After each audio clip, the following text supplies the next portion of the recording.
Chapter 3. Allergy.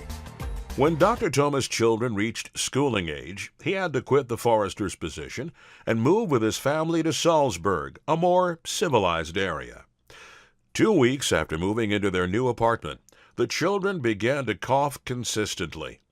Over time, their coughing became so intense that it created a threat of suffocation. After many visits to the doctors, it turned out that the children were allergic to particle boards that the furniture and the floors in the new apartment were made of. This surprised Dr. Thoma, as particle boards were made from wood.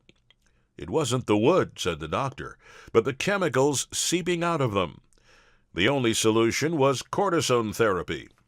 A leaflet revealed that cortisone administered to children under the age of 20 would destroy their kidneys. Luckily, Dr. Thoma's grandfather, a carpenter already in his 80s at that time, had a different yet simple solution. Dr. Thoma sent the children with their mother away for the holidays, and together with his grandfather, the two replaced the particle board walls and furniture with simple and handmade solid wood. When the children came back, after a short time, all the symptoms of their allergy disappeared.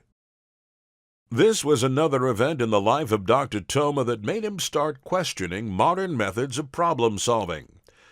Since the properties of wood saved his children from suffering, he thought that there might be a demand for traditional woodworking.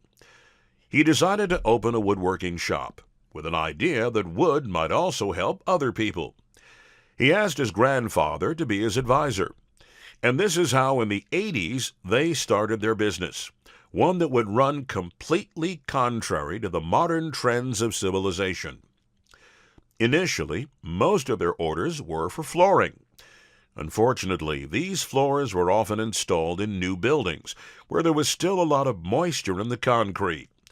As a result, the wood would swell with time, and the parquets would expand and contract. Again, it was his grandfather who came up with a solution. He mentioned how we should only and solely use wood that was harvested at its best. What does it mean, though?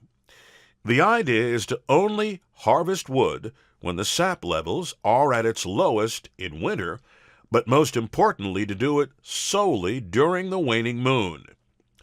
Grandfather, Dr. Thoma replied, I studied forestry engineering in Vienna with the best professors. If such knowledge existed, I would have heard about it a long time ago.